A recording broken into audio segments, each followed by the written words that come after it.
আমি যখন বিয়ে করেছি 1 টাকাও আমার শ্বশুর বাড়ি থেকে নিয়ে নেই।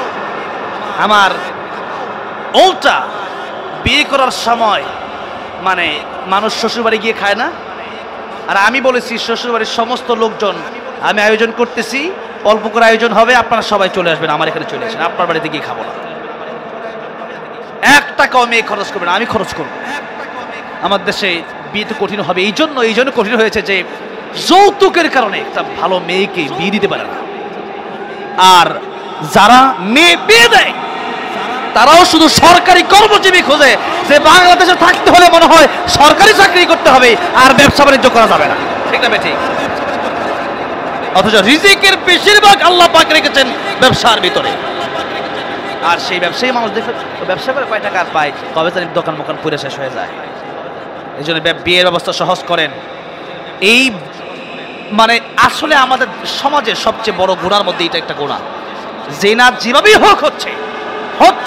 আপনি বলবেন আমি জিনা করি না আর আমি চুপ করে চলে যাব, এটা হতে পারে না। আপনি করতেছেন, আমি কেন বলবো না? আমি নিষেধ না করলে কে করবে? আমি তো দিনের দায়ী। ওলো কাউলান সাদীদা, কথা আমাকে বলতে হবে। তাই জিনা আমাদের দেশ থেকে বন্ধ করতে হবে। বিয়ের মাধ্যমে, বিয়েকে সহজ করার মাধ্যমে যৌতুক মুক্ত বিয়ে করবেন। এখনো বিয়ে করে নাই এমন কোন কোন যুবক আছে একটু দেখে তো, যৌতুক মুক্ত বিয়ে করবে না? এরকম আন্তাজে হাতুরা, আর যারা বিয়ে করছে তারাও হাতুরাচ্ছে। আল্লাহ, তাহলে কি মানে দ্বিতীয় বিয়ে না? আপনি করতে পারেন। আমাদের দেশের ভিতরে শোনেন, আমাদের দেশে একটা সমস্যা আছে, প্রেম 10টা করলেও সমস্যা নাই, আর বিয়ে যদি 2টা করে ওর মতো খারাপ। আল্লাহ শুরুই করেছেন মাসনা। আপনার প্রয়োজন আপনি 2টি করতে পারেন, কিন্তু আল্লাহর কোনের বিধান যে নষ্ট করতে চাইবে, কেউ যদি বলে যে 2টা করলে তোমার জব করব, তোমার শেষ করার খবর আছে, খালি বাড়িতে আইসো, এ কথা বলা যাবে না। হ্যাঁ, আপনি যদি ভালোবেসে আপনার স্বামীকে রাখতে পারেন সেটা ভিন্ন কথা, কিন্তু আপনি যদি এমন হয় যে আপনার স্বামীকে আপনি বললেন যে এরকম কোনো সিস্টেম আমাদের বংশে নাই, এরকম কথা শোনা যাবে না। কারণ লা তাআতা লিমাখলুকিন ফি মাসিয়াতিল খালিক। এই যে কয়েকদিন আগে রিসেন্টলি পাকিস্তানের একজন মেয়ে বলেছে যে আমার স্বামী আরো 2টা বিয়ে করেছে, ভালো করেছে, তার মানে আমার স্বামী সৎ চরিত্রবান, যার কারণে বিয়ে করেছে, অকাম করে নাই, হারাম কাজ করে নাই। আর যারা একটা বিয়ে করে বউয়ের চাপে ঠিক আছে আর জীবনে বিয়ে করবো না, ঠিকই বিভিন্ন পাড়ায় হোটেলে গিয়ে আড্ডাবাজি সব করতেছে। তো আপনার স্বামী তো খারাপ, আপনার স্বামীকে জাহান্নামের দিকে ঠেলে দিচ্ছেন। কারো প্রয়োজন হলে করতে পারে, আপনি একটা যদি না পারেন তাহলে একটাই, কিন্তু যদি আপনার সেই সামর্থ্য থাকে আপনি 2টি করতে পারেন, 3টি 4টি আপনি করতে পারেন, কিন্তু কোরআন হাদিসের বিরুদ্ধে কথা আপনি বলতে পারেন না। লা তাআতা লিমাখলুকিন ফি মাসিয়াতিল খালিক। মাঝে মধ্যে আমার মা বাবাও যখন হঠাৎ করে আমাকে এমন কোনো কথা বলে যেই কথা আমি দেখি যে একটু বাইরে চলে যাচ্ছে, আমি সাথে সাথে এই কথা বলে দিই, লা তাআতা লিমাখলুকিন ফি মাসিয়াতিল খালিক। আল্লাহর বিরুদ্ধে যাবে, রাসূলের বিরুদ্ধে যাবে। তুমি রাগ করতে পারো, এই দেশের কোটি কোটি মানুষ রাগ করতে পারে, কিন্তু আল্লাহর কোরআন যেটা বলেছে, আমার রাসূল যেটা বলেছে, এর বাইরে আমি যেতে পারি না। ঠিক আছে?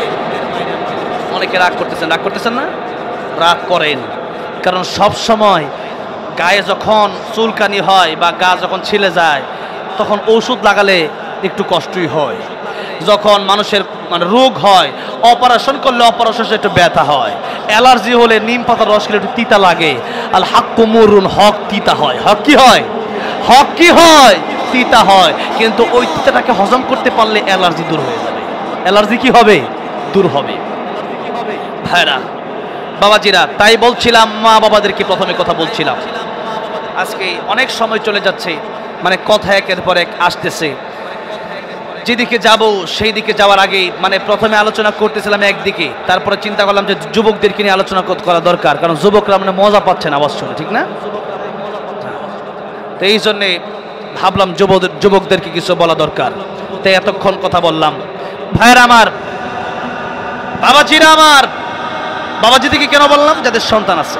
ভাইদেরকে কেন বললাম? ভাইয়েরা আমার কেন বললাম? যারা বিয়ে করবে, এরা আমাদের ভাই। আর আমাদের বাবার বয়স তো অনেক মানুষ, তাই বাবাজিরা আমার বললাম, ভাইয়েরা আমার বললাম। এটা আমার প্রায় ওয়াজে এই কথাটা থাকে। তাহলে 1 নম্বরে বাবা মা তার সন্তানের হক আদায় করবে, এরপরে তার সন্তান তার বাবা মার হক আদায় করবে। আর বাবা মা যদি কোনো সন্তানের হক আদায় না করে, সন্তান তার বাবা মার হক আদায় করতে কিন্তু কৃপণতা শুরু করে দেবে।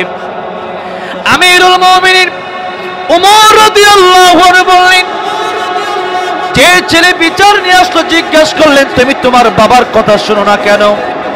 ছেলে বলল, আমিরুল মুমিনিন, আমার বাবার কথা, আমার বাবার হক আমি কেমনে আদায় করব? আমার বাবাই তো আমার হক আদায় করে নাই। তাহলে বাবা সন্তানের হক আদায় করবে। প্রথম হক আদায় হচ্ছে ভালো একটা বিবাহ করা, দিনদার মেয়ে দেখে বিবাহ করা। কি দেখে বিয়ে করা? দিনদার মেয়ে দেখে বিবাহ করা। নাম্বার 2, বিয়ে করার পরে সেই ওয়াইফকে পরিপূর্ণ পর্দার সাথে রাখা, তার স্ত্রীকে মানুষের সামনে প্রদর্শন না করা।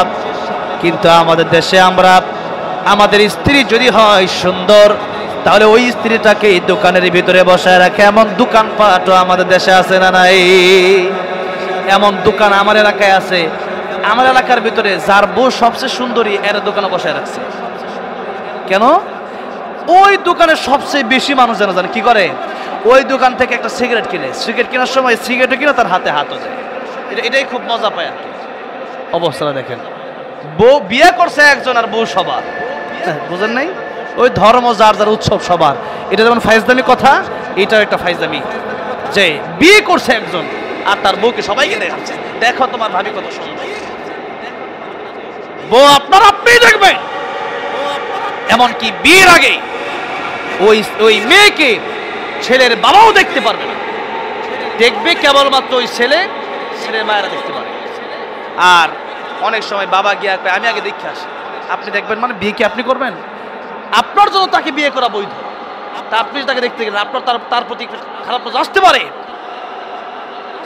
কথা আলোচনা খুবই ইম্পর্টেন্ট আলোচনা এগুলো। 14 বছর স্টেজে বসেছি, 6 বছরে ওয়াজের স্টেজে বসেছি, আর বাকি 8 বছর কোরআন তেলাওয়াত করেছি। এত 14 বছরের 6 বছরের মানে স্টেজ অভিজ্ঞতা থেকে, কোরআন হাদিসের পড়াশোনা থেকে এতটুকু কথা আমি বলতেছি এখন। এই কথাগুলো রেকর্ড হচ্ছে। এখানে বড় বড় মুসলিম টিভি সহ বিভিন্ন মিডিয়া এখানে এসেছে। এই মিডিয়াতে কালকে এই কথাগুলো সরে যাবে। আপনারা এখানে কয় হাজার মানুষ, কোটি কোটি মানুষ এই কথাগুলো শুনবে। আমি তো এখানে সার্কাস দেখাতে আসি নাই, আমি তো এখানে মানুষকে নষ্ট করতে আসি নাই, আমি তো এখানে মানুষকে হাসানোর জন্য আসি নাই। আমি এসেছি আল্লাহর কোরআন তাফসীর করার জন্য, সঠিক কথা বলার জন্য, যেই কথা শুনলে মানুষ জাহান্নামের পথ থেকে জান্নাতে যেতে পারে। ওই যে পোলাপান আজকে খুব মজা পাইছে, ওরা মনে হয় এখনই বিয়ে করতে চাচ্ছে না। আজকে বিয়ের ওয়াজ হয়ে গেছে। হ্যাঁ, চুপ থাকো, এত মুরব্বীরা আছে, তোমরা চুপ থাকো, যারা ঠিক বলে ঠিক বল। আজকে দেখা যে স্পিড আছে মাশাআল্লাহ। রাত 12টায়, আমরা রাত 7টা-8টায় ঘুমাতাম এই বয়সে, আর এই বাচ্চাগুলা এই রাত 12টার সময় বসে আছে। যেরকম মারহাবা। ছোট বাচ্চাদেরকে অবহেলা করবেন না, ছোট বাচ্চাদেরকে অবহেলা করা যাবে না। এক মাহফিলে এরকম ছোট বাচ্চারা আমার দিকে, ওই যে আজকে দেখুন টার্গেট লাইট মারতেছে, ওই দিন দেখি একটা টার্গেট লাইট মারতেছে ওই সিনাইদা। তো আমি ছোট বাচ্চা নিয়ে আলোচনা শুরু করলাম, একটু পর টাইমের দিকে তাকায় দেখি কয়েক ঘন্টা মনে হয় চলে গেছে, আলোচনা শেষ হলো। আল্লাহ, কোন দিকে মুখ ভুললো? তোমার কারণে আজকে আলোচনা পুরোটা এইদিকেই হয়ে গেল। হুসাইন রাদিয়াল্লাহু আনহুর জীবনে শুরু করেছিলাম সেই দিন। হাসান হুসাইন রাদিয়াল্লাহু আনহুমা, ছোট বাচ্চারা মক্কা মদিনাতে দেখবেন। এই রমজানের শেষ দশকে মক্কা মদিনায় আমি ইতিকাফ করার নিয়ত করেছি, আল্লাহ যা তৌফিক দান করেন, জুড়ে বলেন আমিন। এরপরে আবার আমেরিকা প্রোগ্রাম শেষে আবার হজে যাব। আমেরিকা প্রোগ্রাম আছে এই ঈদের পরে, এরপরে আবার হজে যাচ্ছে। আমি প্রতি বছরই যাই আলহামদুলিল্লাহ। এখন আমার জন্য যাওয়াটা খুব সহজ হয়েছে। তো মক্কা মদিনায় যাওয়ার চেষ্টা করবেন, টাকা থাকলে। কোথায় যাবেন? কক্সবাজার না মক্কাতুল মুকাররমা মদিনাতুল মুনাওয়ারায়? মক্কা মদিনায় যাবেন। আল্লাহ সবাইকে যাওয়ার তৌফিক দেন, জোরে কোন আমিন। হ্যাঁ, আমার ভাই বলতেছে শুধু মদিনার মাটির গজলটা গাওয়ার জন্য, শুনবেন? এই আওয়াজ আজকে আর গাওয়া যাবে না, আজকে গলা ভেঙে ফেলতে চিল্লায়, কিন্তু মানুষ কথা বলতেছে না। যাই হোক, একটু পরেই গাইবো ইনশাআল্লাহ। 12টা কমপক্ষে বাঁচতে দেন, 1.5 ঘন্টা হলো। আজকে কতক্ষণ থাকবেন আপনারা? 1 ঘন্টা। দেখেন, আজকে তো বাচ্চারাই পাগল বানাই দিল আমারে। ভাইরা আমার, বাবাজিরা আমার, সবই বলবো ইনশাআল্লাহ। 12টা বাজতে যাবে। ভাইরা বাবাজিরা, 14 ফেব্রুয়ারি ভ্যালেন্টাইন্স ডে এর কথা বলছিলাম, দিন আমাদের আসতেছে, ওইটা নিয়ে আমাদের খুব চিন্তা ভাবনা, কে কাকে ভালোবাসবে। কিন্তু সামনে রমজান আসতেছে, ওইটা নিয়ে আমাদের কোনো টেনশন নাই। নবীজি বলেছেন শাবান শরীফ ওয়া রমাদান শাহরুল্লাহ, শাবান আমার মাস, রমজান আল্লাহর মাস। আব্দুল কাদের জিলানী রাহমাতুল্লাহ আলাইহি বললেন, এই দুটি মাসের কথা নবী কেন বললেন? নবীর মাস আর আল্লাহর মাস কেন বললেন? তার মানে মাখলুকের ভিতরে সৃষ্টির শ্রেষ্ঠ সবচেয়ে দামি মাখলুক আমার নবী। 12 মাসের মধ্যে রমজানের পরে 11 মাসের ভিতরে নবীর যেমন দাম মাখলুকের মধ্যে, এর মধ্যে 11 মাসের ভিতরে শাবান মাসের দাম তেমন বেশি। আর মাখলুকের উপরে যেমন খালিকের দাম, আল্লাহর দাম, আল্লাহর চেয়ে সম্মান যেমন কোন মাখলুকের হয় না, 12 মাসের ভিতরে রমজানের চাইতে গুরুত্বপূর্ণ কোনো মাস হয় না। রমজান নফল করলে ফরজের সওয়াব, আর একটা ফরজ করলে 70টা ফরজের সওয়াব। আল্লাহ রমজানের ব্যাপারে বলেছিল সোমলি ওয়া আনা আজজি বিহি, রোজা আমার জন্য, বান্দা কেবলমাত্র আমার জন্য রোজা রাখে, আর রোজার পুরস্কার কেবলমাত্র আমি আল্লাহ রাব্বুল আমিন নিজ হাতেই বান্দাকে কিয়ামতের ময়দানে দিয়ে দেব। আল্লাহ বলেন সালাতুলি আল হাজ্জুলি আর যাকাতুলি, কারণ নামাজ অনেক সময় নেতা ভোট পাওয়ার জন্য পড়ে না, উযু আছে না তার খবর নাই, নামাজও দাঁড়ায় গেছে। এই যে নামাজ দেখায় পড়া যায়, যাকাত কম দামি লুঙ্গি শাড়ি দিয়ে দিছে যে আমি অনেক বড় দানব, দেখানো যায়। হজ এত টাকা, এখনো লোকটা হজ করে না, মানুষ কি বলবে? হজে চলে গেছে। এখন আসো এসে পুষ্টায় লাগাও আল হাজ অমুক। এই যে হজ মানুষ দেখানোর জন্য করে, কিন্তু নামাজ দেখানোর জন্য করা যায়, যাকাত দেখানোর জন্য দেওয়া যায়, হজ দেখানোর জন্য করা যায়, কিন্তু রোজা দেখানোর জন্য করা যায় না।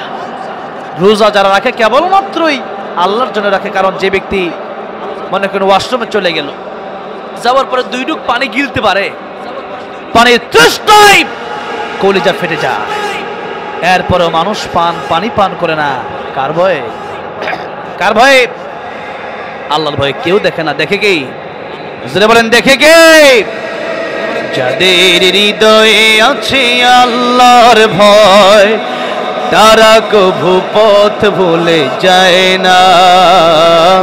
আল্লাহর প্রেম ছাড়া এই দুনিয়ায় কারো কাছে কোনো কিছু চায় না, ঠিক কিনা? এই জন্য আল্লাহর ভয় যদি অন্তরে থাকে, একটা শিক্ষা নিয়ে পড়ে যান, কেবলমাত্র একটা শিক্ষা। কেউ দেখে না, আমার আল্লাহ দেখে। কেউ শোনে না, আমার আল্লাহ শোনে। কেউ যেটা পারে না, আমার আল্লাহ সেটা পারে। সুতরাং রাতের আধারে গুনাহে যদি লিপ্ত হয়ে যায়, কেউ দেখে না, আমার আল্লাহ দেখে। ঘরের ভিতরে গুনাহে যদি লিপ্ত হয়ে যায়, কেউ দেখে না, দেখে একজন জবান খুলে বলেন তিনি কে? আর আল্লাহ বলছেন রোজা আমি আল্লাহ রাব্বুল আমিন এই জন্যই দিয়েছি, ইয়া আইয়ুহাল্লাযীনা আমানু কুতিবা আলাইকুমুস সিয়ামু কামা কুতিবা আলাল্লাযীনা মিন ক্বাবলিকুম লাআল্লাকুম তাত্তাকুন। রোজা ফরজ শেষ, মানে সামনের দিকে যাই। শাবান আর রমজানের কথা বলতে বলতেই তো আজকে শেষ হবে, যাবো কেমনে? ভাইরা আমার, বাবাজিরা আমার, ধৈর্য খুব গুরুত্বপূর্ণ এক বিষয়। আমরা যেদিকে যাওয়ার ইচ্ছা ছিল সেদিকে আর যেদিকে যাবো কিভাবে? শাবান মাসের কথা বলে শেষ করি। শাবান মাস, শাবানুশ শাহরি নবীর মাস বলেছেন, এবং শাবানে রাসূল করিম সাল্লাল্লাহু আলাইহি সাল্লাম বেশি বেশি রোজা রাখতেন। কি রাখতেন? বলেন, কি রাখতেন? রোজা রাখতেন। রমজানের পরে সবচেয়ে বেশি রোজা নবীজি কোন মাসে রাখতেন? শাবানে। কোন মাসে?